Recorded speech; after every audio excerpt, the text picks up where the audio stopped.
Well, there's just so many friggin' settings on this thing. I'm just trying to figure out Did you what. get a new style of haircut? Like a new style? No, He I did. I just got a cut. Ah, Oh my God, yes. He did. It's the FU haircut. Yeah, it's the FU.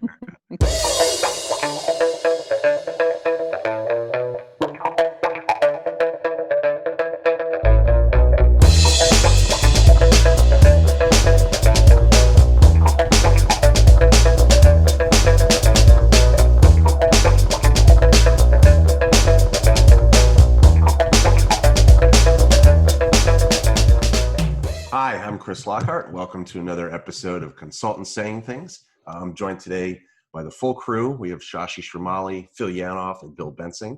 The problem we're talking about today is around this idea of the need for deep industry knowledge and expertise in a particular field or particular industry, particular domain, in order to really effectively do the work.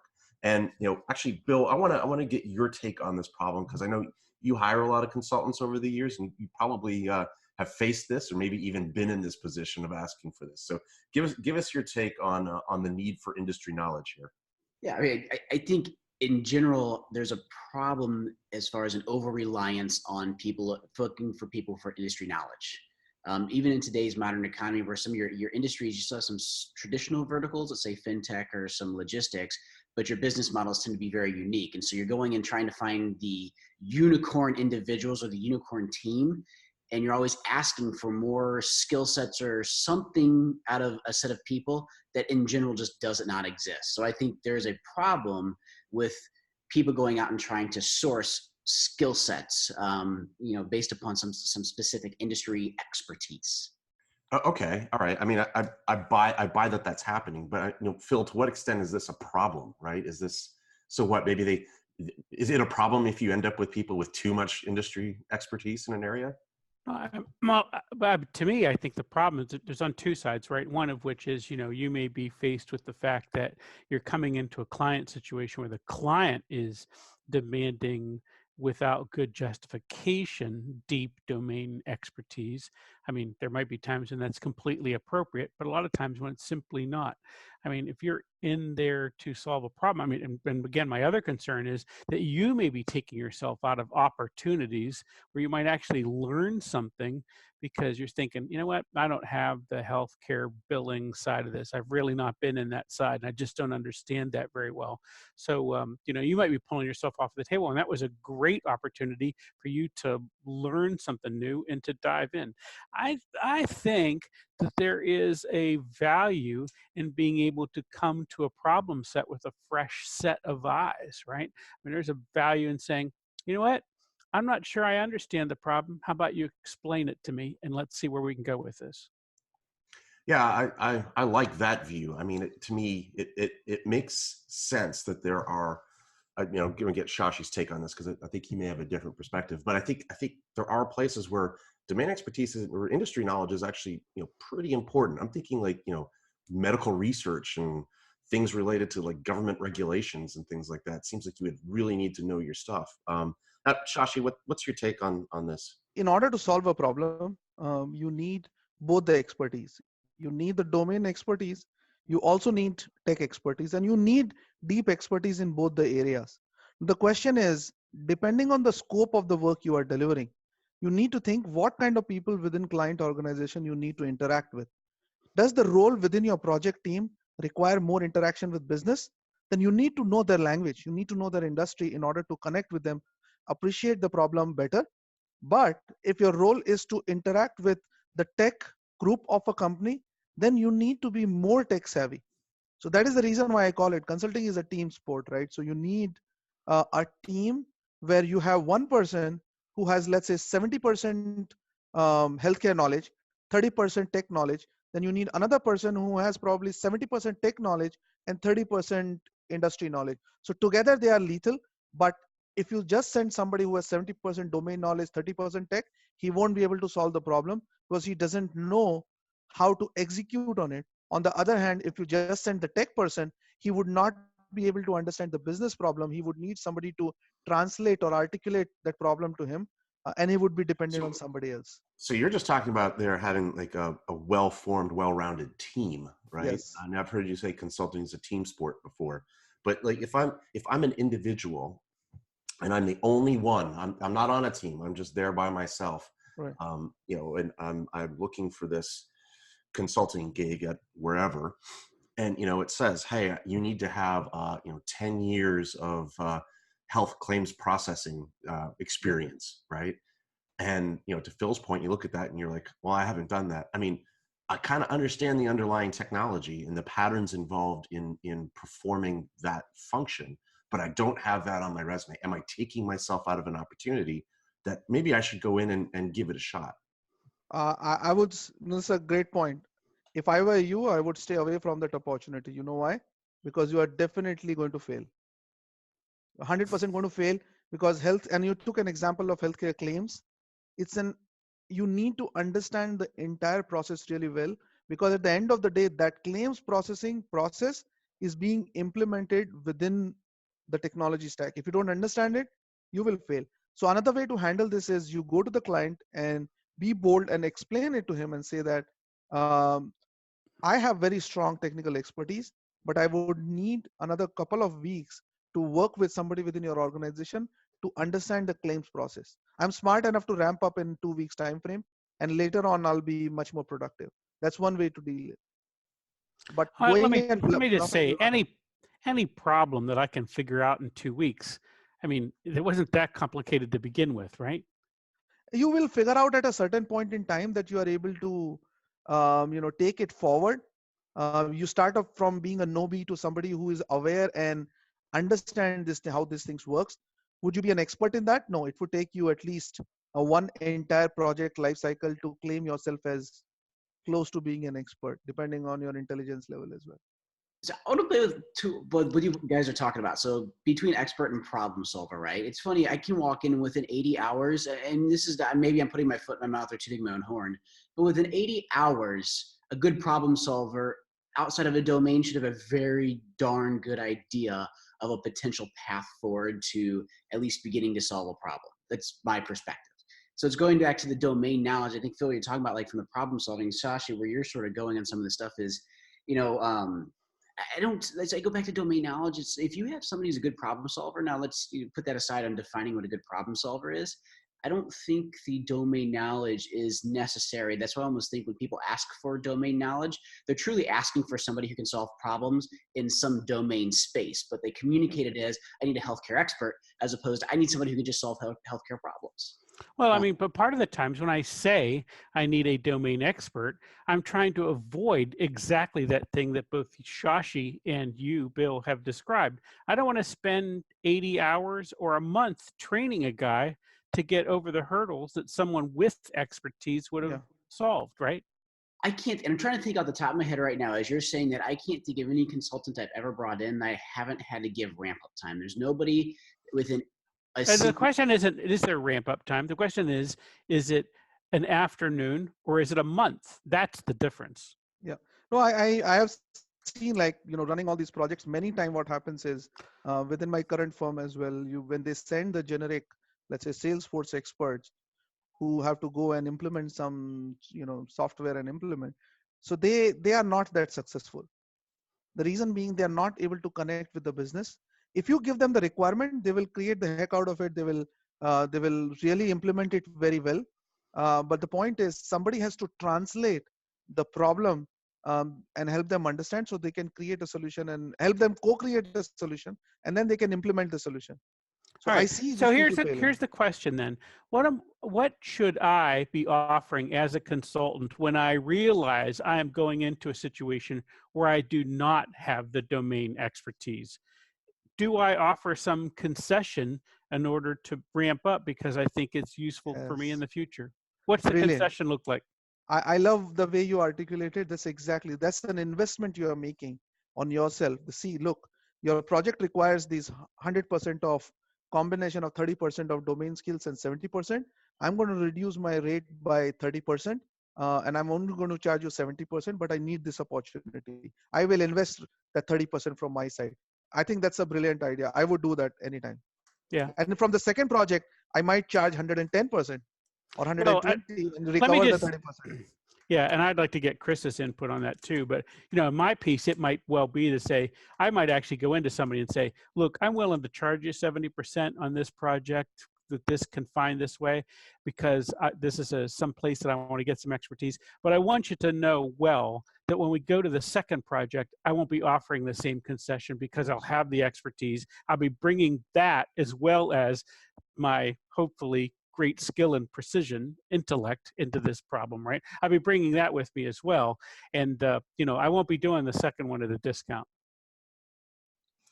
Okay, so there's a couple of things here that you guys have said, right? And I was stuck on this. If I'm the hiring manager, why am I looking for someone with this expertise? And I came up with a couple of thoughts, right? One, I think there is this thing of like, look, I don't want to have to train you up on what a healthcare claim is, right? And the methodology with which it gets processed, the business context is the thing I don't want to have to train you on. Also, I think from a technology perspective, you're really looking for a certainty that someone has the technical chops, right, in order to deliver that work. In other words, it's almost like a grading scale, right? If you're on Angie's List or something and you want to see like, the reviews for something, right? Or Yelp or something like that, right? And you get the one that like, this guy didn't really know what he was doing. Well, shit, I don't want that person, right, coming in and working on my system. So I think there's a way that it's sometimes used as a way to filter stuff out, right? And I Right. always, for me, it's always like, back in the day, right, when they'd be like, well, you need to have 10 years of Java experience. It's like, really? Because Java's really only been out for like 5 or 6 years. So I'm like, I'm not really sure like how that would have gotten done, right? So I think it's a way to filter out non-qualified candidates. I think there's this other thing though, that it's almost like face saving, right? It's a way. No, it's risk mitigation.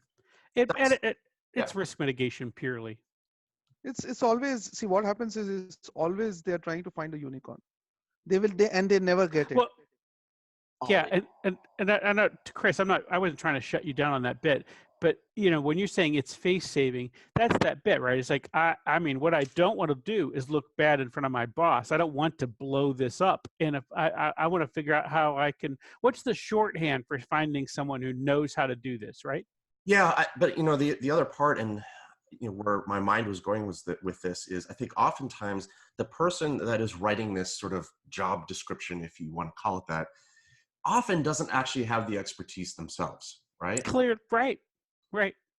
And so not only do they not know the words to use, they're probably using some boilerplate something somewhere, right? And it's like all that they know is that for policy administration, we use Guidewire. So you need 10 years of Guidewire experience, right? They're not understanding like, well, why? Why would that matter? Hey, if I've not used Guidewire for 10 years, but I know the fundamentals of policy administration in another context, that's got to be potentially just as good. And so I think as an individual, as the cat on the ground, right, you need to be looking at that and thinking of like, well, listen, how can I bring to the table my knowledge of the context, even if it's not in this particular tool set or in this particular industry?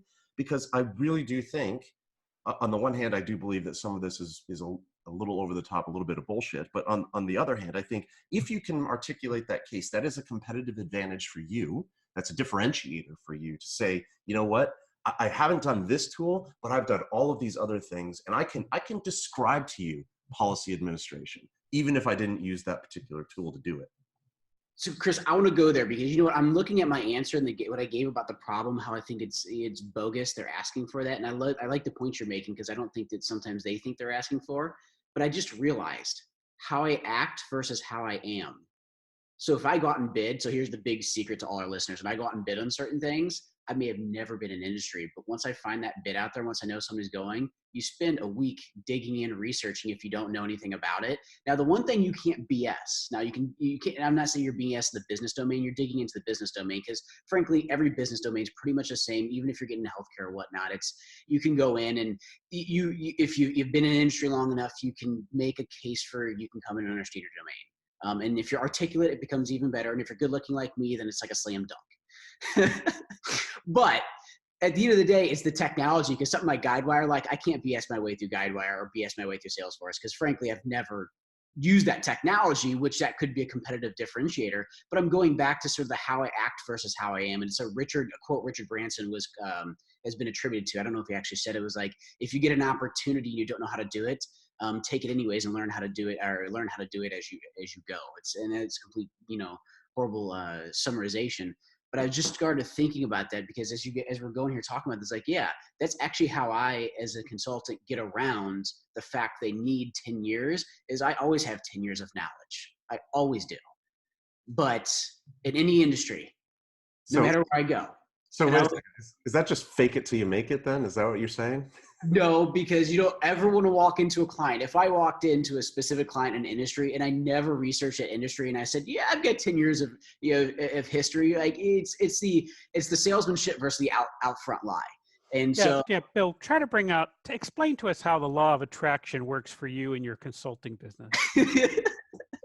Hasn't been working well lately. It works less as you age, by the way.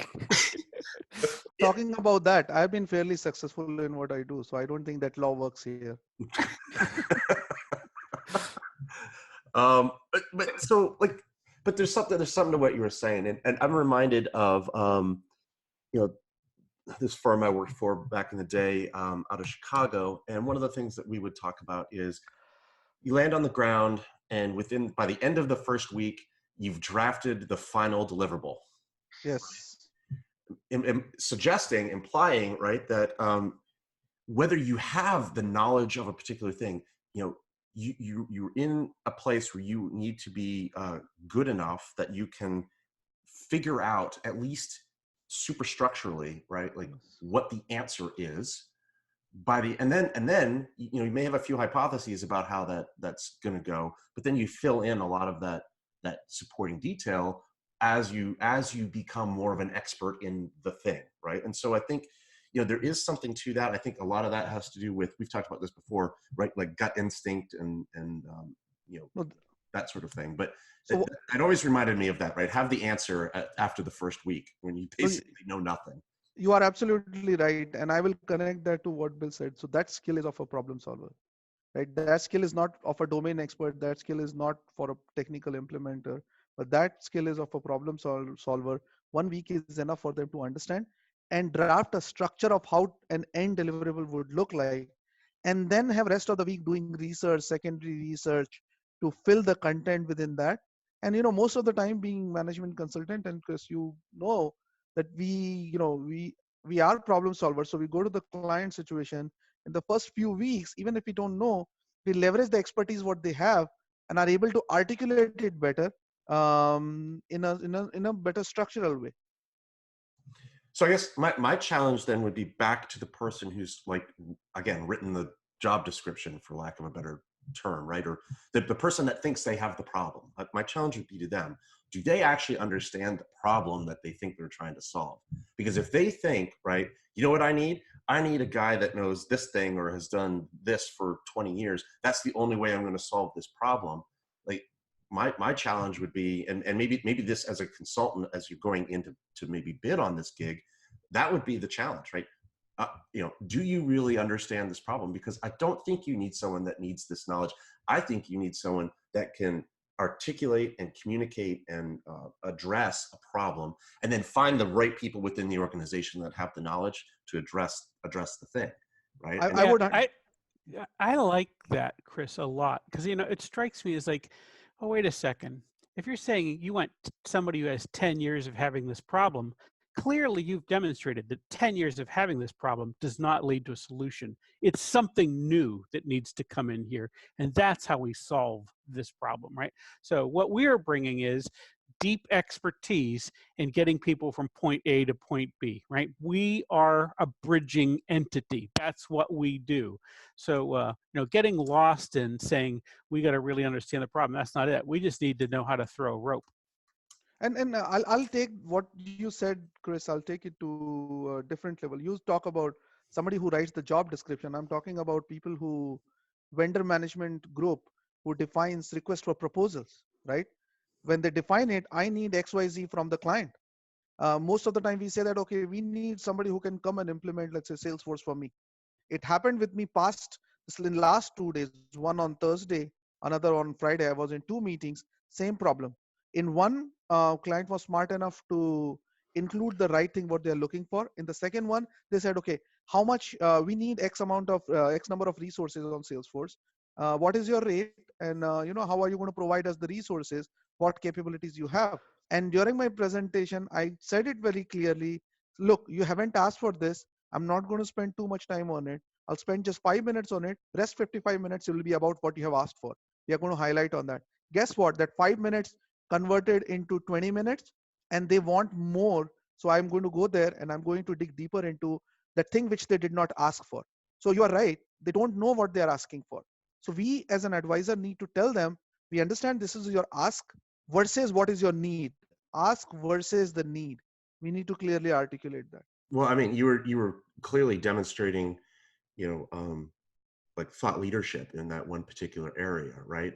Of the effective challenge back that I know enough. I don't know this thing, but I know enough of all of these other things to know that maybe, there's maybe more here. Let's unpack this and like figure it out a little bit more. So, all right. I buy that, right? And I think there was a really good point to bring up the RFP process, because RFP processes that I've been involved with before um, typically end up with like pages and pages and pages of like, you need to have 5 guys that know this and this and this and like all, and show us like 15 examples of blah, blah, blah, blah, blah, right? And it's just sort of like, really? Yes. Because then you know what you get. You know what you get in response to that, right? You get the Accentures of the world bringing 40 people into a room and saying that they can solve world hunger, right? And it's like, you've asked for everything. You're not going to get everything, right? It's like, like I'm stuck on this. Like, I don't think in the large majority of cases, whether it's an RFP situation or it's I need to fill this role internally, or I think I have this problem, I want to bring on some consultants to help me address it, right? In any of those situations, I think the challenge is always that fundamentally people don't understand the problem that they're trying to solve. I think would be my take on that. But maybe I'm being too glib. I think you're absolutely right. That's why they're going to a consultant to begin with, but they don't know how to ask. I guess it gets down to Shashi, we're talking about, they just don't know how to ask. And so it comes out of, I need 10 years of experience or some very detailed, Chris, you should go into. I've been on both sides of that RFP process, building those and then receiving those. And I look at them, I'm like, if you don't really know what you're asking for, how the hell can you ask for so much specificity?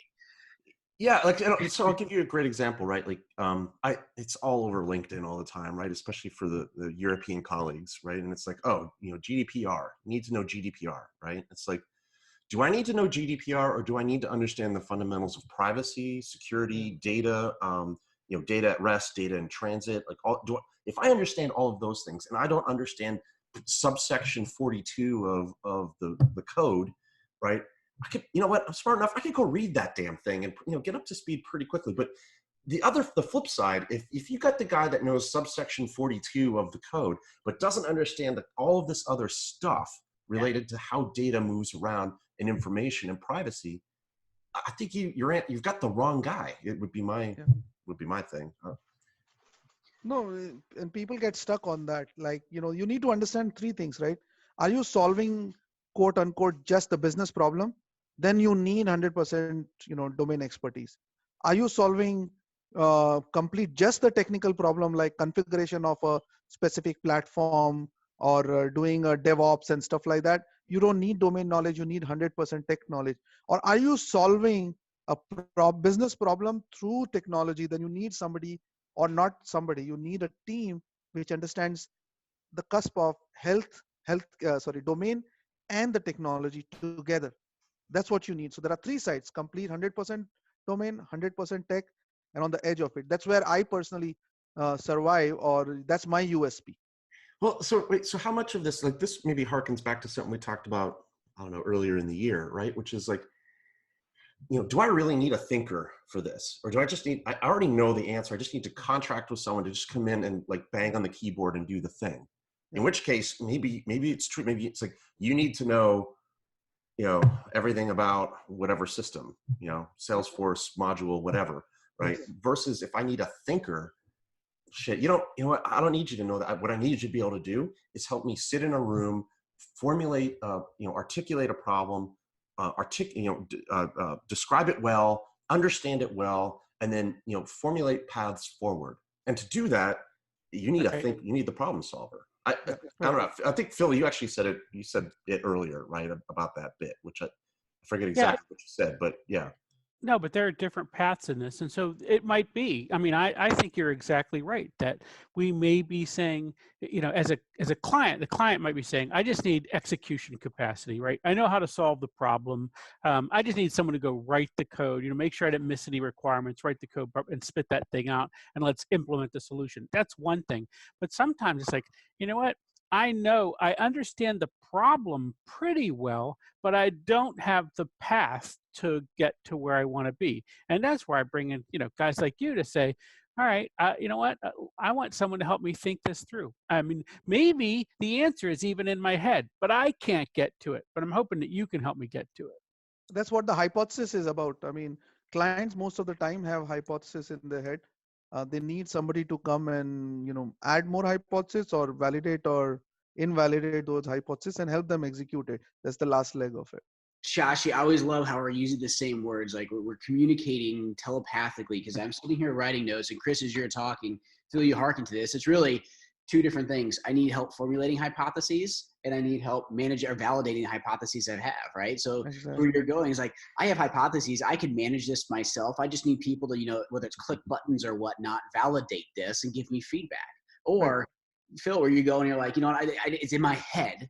I just can't really think of it. I need you to come in and help me either articulate or do something. I need the formulation of these hypotheses. Chris, I don't know. In your LinkedIn, did you ever have like a problem solver as a designation? Sometime I back? think back in the day, I wrote Ninja, some other stuff, right? Something you had. meaningless gibberish, right? I'm a problem solver, so I mean that's a different breed of people. You can call them consultants or whatever. So one is somebody who has domain expertise doesn't necessarily mean they can solve their problem. Somebody who has expertise doesn't necessarily mean they can solve the problem. Problem solving itself is a skill, and then at that for that you don't necessarily need domain expertise. So this is the third category. Through our conversation, I learned about it. Yeah, and so maybe I don't know, maybe I've overcomplicated this, right? Because maybe I think there is. We're talking about a stratified, right? There's like almost a menu option here, right? And it's like, because you definitely have like these cases where I need to pay $25 an hour for someone to bang on this keyboard and do this thing, and to do that you need to be able to bang out a bunch of power builder code. Yeah. hopefully not, but right, Java or whatever it is, right? Or you need to understand containerization in order to be effective. Like, so that's some knowledge, but I kind of feel like, to do that job, do you need to have like worked with containers for the past, since containers came out, right? Or is it sufficient? Like, I'm a pretty smart dude. I've worked, I know what they are. I've worked with them a couple times. I can figure this shit out and I can be just as effective. I mean, if there may be, even at the lower price point, there may even be that thing. I'm convincing myself that this is not a problem, or it Let me is. comment on that because I've taken organizations to containerized organizations. I've done technology shifts from C# to Java. 40 hours is all it takes to get somebody from who doesn't know anything to being competent enough to get basic production software out there. And I know people will argue with me to death, but Pluralsight, Linda, if you're good from a management perspective, putting together a very set of curated, and this is what I do for all my organizations, no matter what, curated lists of education topics, you can get them from 0 to producing in 40 hours. That's a big key thing as we talk about domain expertise is, and it's almost where Malcolm Gladwell did the whole 10,000 hours for an expert. You don't need 10,000 hours. You don't need 10 years. The question is what on that scale do you need? Is it 40 hours or is it 10,000 hours? Almost going to your point. Well, yeah, but this is the problem definition, right? Because my effective challenge to anyone looking for someone would be like, you don't need an expert in Kubernetes or whatever, right? You don't need an expert. You need competence, right? Yes. Because yeah, so to completely with your point, Chris, but I mean, I think isn't part of that is to say, look, it says you feel like you need, someone with 10 years of Kubernetes as an example. How did you come to that? Why do you think you need that? Because you got to figure out what the underlying question is that they really had in their mind, right? Because you might, in fact, say to them, you're asking for 10 years, but really isn't like 6 months all it takes to become competent at that? Yes. You know, it's I, like brushing my teeth or riding a bike. I mean, I could do it for 10 years. Am I that much better? I agree. I was about to say that, it's all it takes is one good, decent project for you to understand the entire life cycle. After that, it's just repeat, repeat, repeat. How good you can incrementally become better, but your fundamentals are definitely there. All right, so here you go, right? So in fact, someone with deep domain experience and having done something for 10 years is someone you should not be looking for, because that is Yes. someone that is ossified, right? Yes. Potentially, yeah. They've stuck. Right. They're still stuck doing the same thing. Phil, we've talked about this before, right? Like, hey, I'm an expert at Lotus Domino, right? It's like, Right. good for you, but it's 2019. You've demonstrated like no ability to grow or change. So yes, you Yes. have Right. 20 years experience in it, but so what, right? Yeah. And sometimes when you bring somebody from other industry, you have better ability to apply the ways to solve problem in the other industry in your industry, because you yourself know about your industries better anyways. Well, but so let's talk about that, because I know we started out talking about like industry and knowledge, and then we sort of shifted. We've been talking about a lot of tech knowledge, but let's refocus it here and begin to wrap this a little bit. Like, but when we talk about industry knowledge, Shashi, maybe you're a good one to answer this, right? But is there something that is so important that you need to have that person that has that knowledge in health, and just because they did it in FS, that's not good enough. I need you to have like health experience. It is, if I take an example of, like, claims processing, somebody from health tech won't know about claims processing unless client is willing to give them some ramp up time for a couple of weeks to understand it. It's very complicated, and it's not complicated because it should be complicated. It's because the way healthcare companies has devised the claims processing, insurance companies are thriving on just claims processing. So if they have an issue in that, I genuinely feel you need somebody who has done at least one project, if not 10 years, who understands this. Otherwise it's going to be not easy for them to come and do the process design work or process optimization works. They won't be able to do that. Right. Can you? But hold on, your point right there, right? Process optimization work. I've done process optimization work in logistics and freight. Yeah. Right. How long is it going to take me to figure out process optimization for healthcare claims processing? That's the thing from a client perspective, and I'm going to lobby for them, right? If they're paying somebody $300-400 an hour for somebody like you, I don't know, like probably $500,000, I rather have that person. I rather have that unicorn. If I'm not getting that unicorn, I rather spend $150 of somebody who can do it for me, who doesn't have that expertise. You have to give that X percentage of which Phil and I were talking about. I'm willing to do this at 70%. I haven't done it. Not that you can't do, but client will pay you your 100% only if you have that expertise. Why should they pay you entire amount? No, I got that. So that goes to like perceived value, right? And Yep. yeah, I think that construct, Phil, that you had earlier, I think that's a good one, right? Especially if it's something you haven't done before. Listen, and also, by the way, let's negotiate around some of these differentiators, right? Which is, look, I understand all of this. I haven't done it in this space, but you know what? I'm able to do this because with me, you're going to get a discount up front, the 70%. And oh, by the way, with me, because of my ability, with me, you are going to get a 7-day out, right? In other words, at the end of week 1, if you think there's no value in pursuing this, I'll pick up my laptop and head home, and you're out only 1 week worth of Right. consulting expenses, right? I like that MO. That's my MO there too, and some of the stuff. That's why I like to sell sprints at a time. It's like, hey, let's not do entitlement fund. Let's do metered funding. Because at some point in time, if something doesn't work out, you haven't committed 500 grand, and we can both walk away amicably in the instance that something doesn't play out. Now, a lot. Right, and I mean, the reality, of course, is once you're on the ground, that is now the status quo situation, right? So the chances of that changing, right, they would have, that's now disruptive for them to get rid of you. You're there, right? And so I think that's a good strategy, right? It has to be It has to be a true issue for them to get rid of you, as opposed to, you're right, it's disruptive. And so you're not trying to manipulate this side, but they also have to be a true issue as opposed to something that may be more superfluous. Right. And Chris, how many times, and Bill, I believe you too, when you start working for a client, in the first project you do for them, you probably were the unicorn. You worked with them, you established that relationship. Next project they have over there, you are not a unicorn. You are like 60% or 50% there, but still they would love to have you to solve that problem because they have trust in you. You know what I mean, If, right? It's like if, that.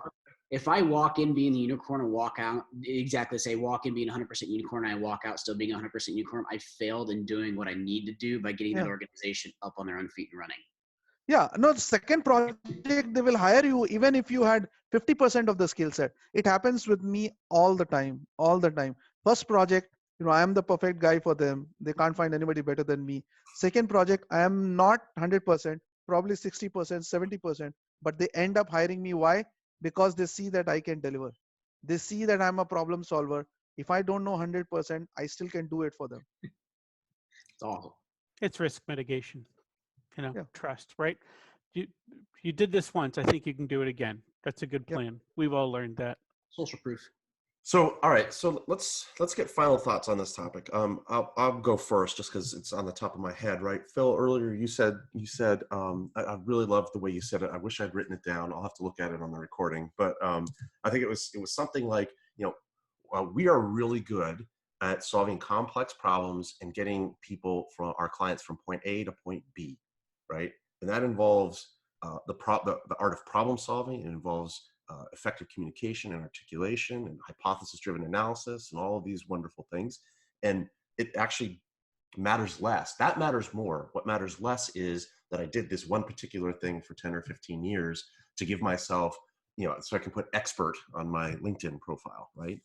We need to see the problem we are trying to solve. If it's significantly business heavy, and they are trying to solve a business problem, then you need somebody who has deep, right degree of domain expertise. But if they understand the problem very well and they are able to articulate the solution, and they just need a technical solution, then they can live with somebody who has 80% technical knowledge and maybe 10 or 15 or 20% of domain knowledge. But the key here is that element of problem solver, right? Sometimes you may have a domain expert, but he's not a problem solver. He can talk about healthcare policy for the entire day without solving your problem. You will realize it. On the other side, somebody who can talk about Java for the entire day without understanding how he can solve your problem. So that's a skill that is required. So for me, in a nutshell, it's a team sport. You should look at not an individual. If you're trying to solve a problem, what kind of team you need to form, and that team needs to have a combined skill which gives you coverage for domain as well as technology as well as ability to solve a problem. I'll make them quick at about three. One, other video regulatory, we could talk about that. I've dealt in ITAR, so international trafficking in arms. I do think there is exceptions to domain expertise. In general, I don't think you need it.